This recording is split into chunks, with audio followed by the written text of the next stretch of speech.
Well, hey, what's up, everybody? This is the professor, and I am in the luxurious. I don't know. Is it 5 star? I don't think it's 5 star. Maybe 3 star, maybe, but luxurious Crown Plaza in Phoenix. The Warrior Queen is here, but she's not here. She is kicking it with her homies. And there's like 40 of them hanging out.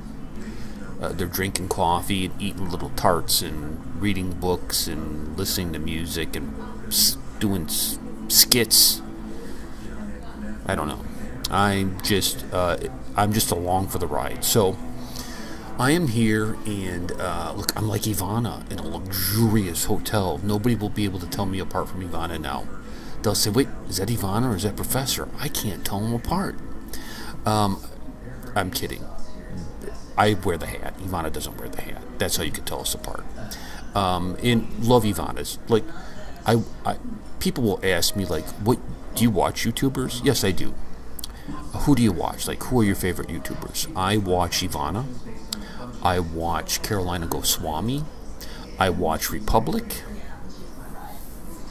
I watch a couple of John Campia, and I watch.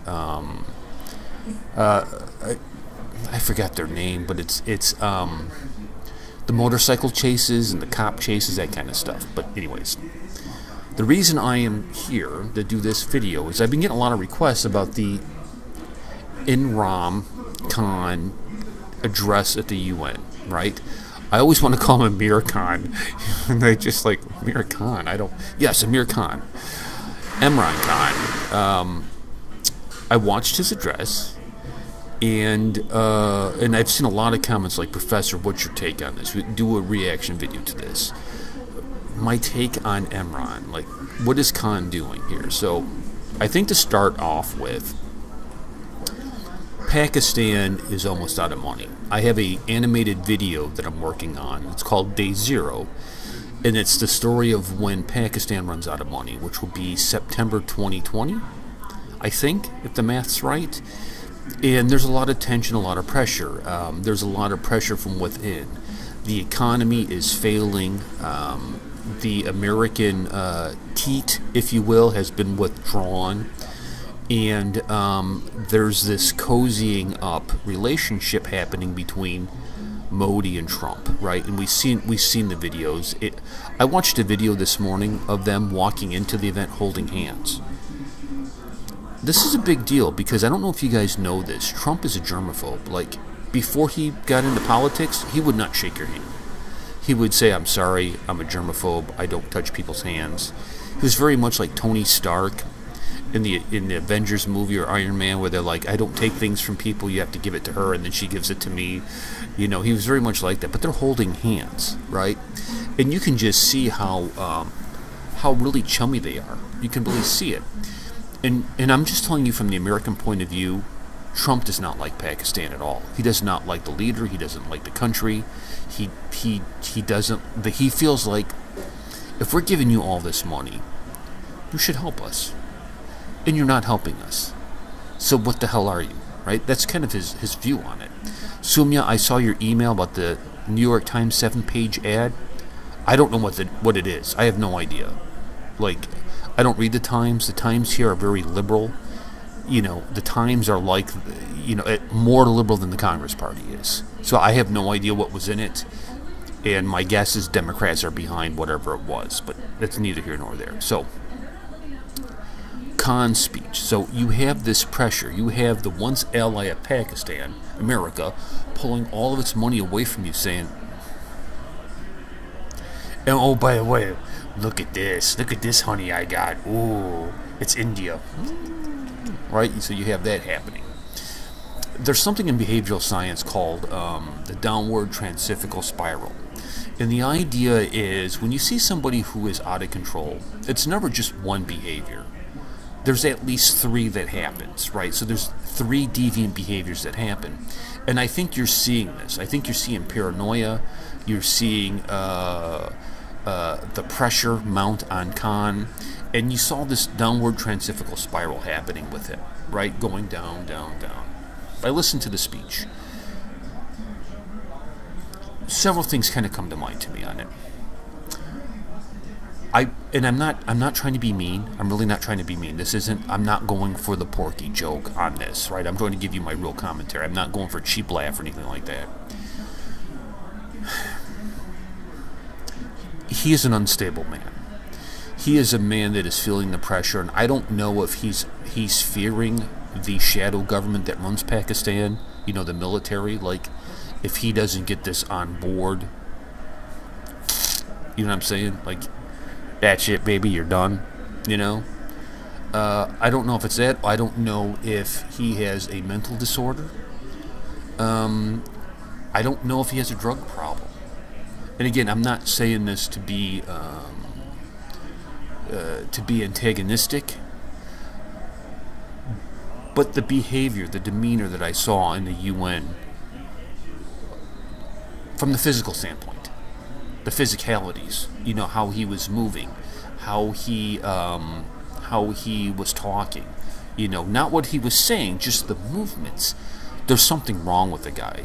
Again, I don't know if it's physical, neurological, if it's chemically induced. I have no idea. I would need more time with him to talk with him. Behavioral science, baby, coming right in. And but he's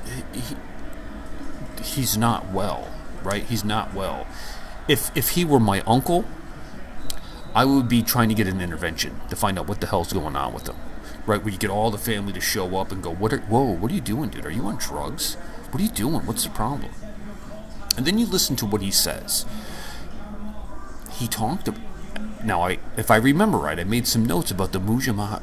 I always say it wrong. My dyslexia just grabs my tongue and just ties it in a knot.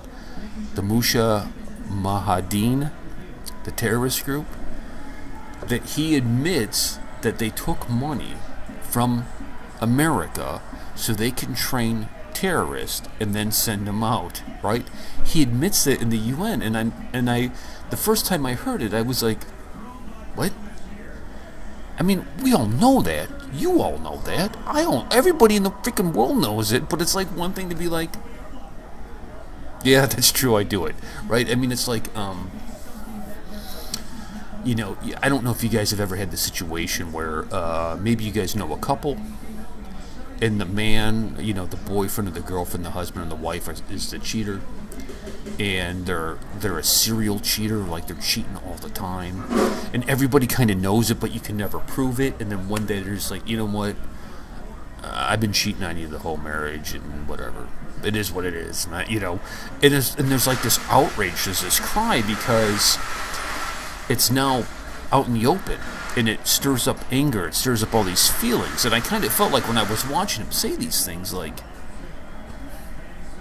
dude, when he talked about what happened at 9/11, right, and how they had to do things, and how they gave shelter to Osama bin Laden, and it's just like, I don't understand what the end game is on it, like, and that's what makes me wonder if there's something neurologically wrong with him, because you can be devious and criminally minded, but you're working an agenda, right?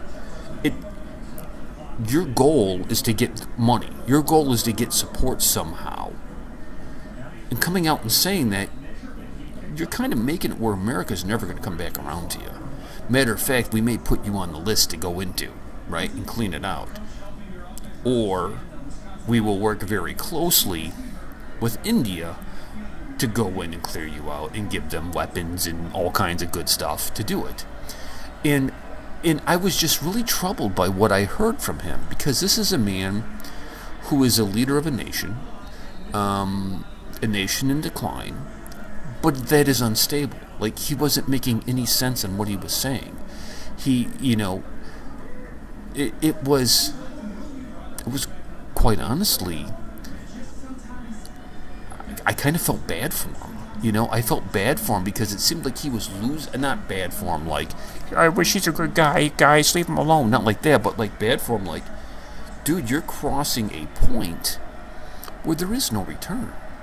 Right? You're crossing a point where there is no return, dude. Like, you're asking for a drone strike right up your ass, dude. Like this guy may not be with us much longer, and that's a shame because he was a great cricket player. you hate to see it. It's a tragedy unfolding. It's like a Greek tragedy, you know. And you compare and contrast, right? Just on paper, when you say to Pakistan, Khan, cricket hero, going to lead his nation, Pakistan, and then, you know, Modi. I mean, there should be some optimism on Pakistan, you know, before he comes in and just destroys everything. But you compare him and Modi, dude. It's like Modi is shooting up like a superstar, and Khan is just going crazy. I mean, like it's counterintuitive. They're diverging from each other. You're seeing a nation on the rise, $5 trillion economy coming to India. Pakistan's like, we don't have a pot to piss in. That's an American saying, meaning like we're so poor I can't even afford a little pot to go pee in, right? So, the real tragedy, I think, in this is the Pakistani people. The Pakistani people who aren't a part of the ideology, who want a job, right? Who want to have food to eat, want to enjoy, you know, life, have some kind of comfort in life. They're the real tragedy in this. Now, what does this mean going forward? I think what we can take away, and again, if we put on the behavioral science and analyze his behavior and analyze, what did he say? We're broke. We're really good at making terrorists. We need money. What does that say? That says, LOC, look out, dude.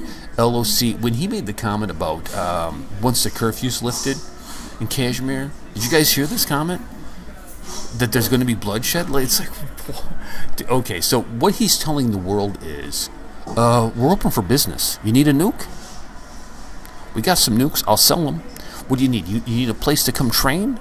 We got a beautiful place for you to come train, right? You need ISI.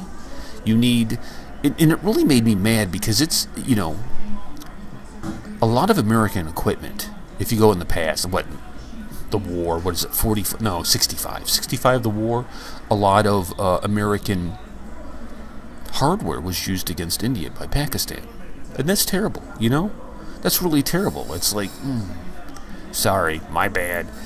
So we need to take a look at this, and I think this is why Trump is going with the trilateral military joint military exercises, is to get ready for this. And I'm going to tell you right now what I know from the intelligence community. And people may say, how do you know, dude? I made intercept, which is probably not a good thing. I'll end up in a black site somewhere. Like, where am I? How many lights do you see? There's 4. No, 5. That's probably where I'll end up. I shouldn't joke about it. My son gets so mad when I joke about this kind of stuff because he worries about that. He's a reporter. He's like, Dad, dude, you're on the edge, bro. Help, please. Come on. You're going to end up in a black site. I think what, I don't know if you guys heard Trump talk about, oh yeah, Pakistan would like our help. Sure.